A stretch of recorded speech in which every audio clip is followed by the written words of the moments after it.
सौदाई बिलासपुर के बाती वो लगा लेते ले मांगाए हो माँ भवानी लगा लेते ले मांगाए हो माँ।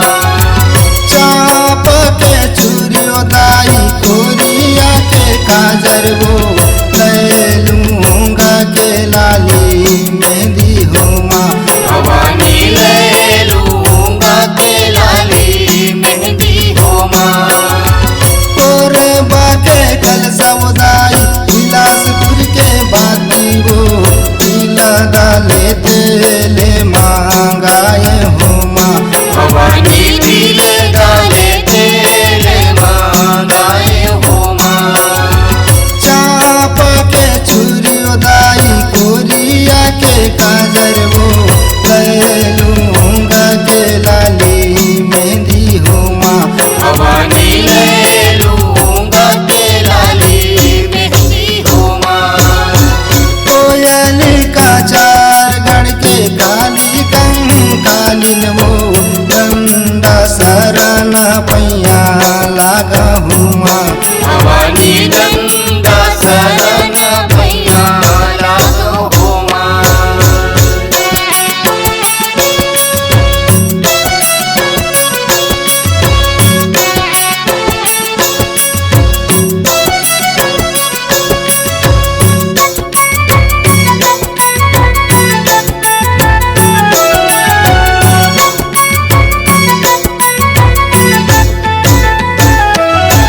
मुंगेली के मुंदरियोदाई कांवर धाके कर धन वो पामोगढ़ के पैजनिया हो माँ भवानी माम गढ़ के पैजनिया हो माँ।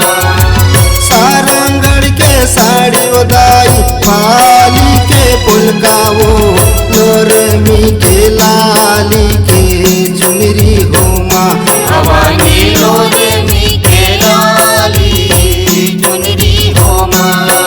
मुंगेली के मुंदरियोदाई कांवर धाके कर धन वो पामोगढ़ के पैजनिया हो माँ भवानी माम गढ़ के पैजनिया हो माँ।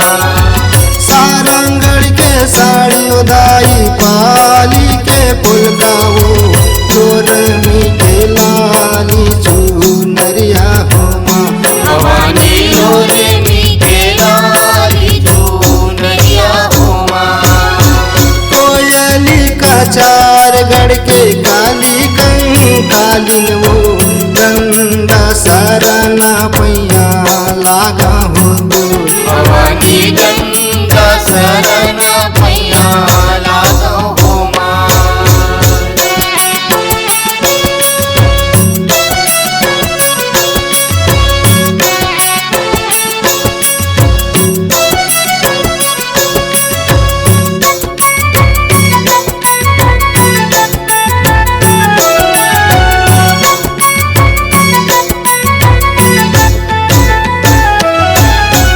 तखतपुर के टिकली उदाई मरवाही के माला वो फुलवारी के फूल गजरा हो माँ भवानी फूलवारी के फूल गजरा हो माँ। हमन तोर लैका उदाई चाही हम महतारी वो भूल चुकेला माफी देहा हो माँ भवानी भूल चुकला माफी देहा हो माँ। तखतपुर के टिकली उदाई मरवाही के माला वो फुलवारी के फूले गजरा हो माँ भवानी फूलवारी के फूल गजरा हो माँ। हमन तो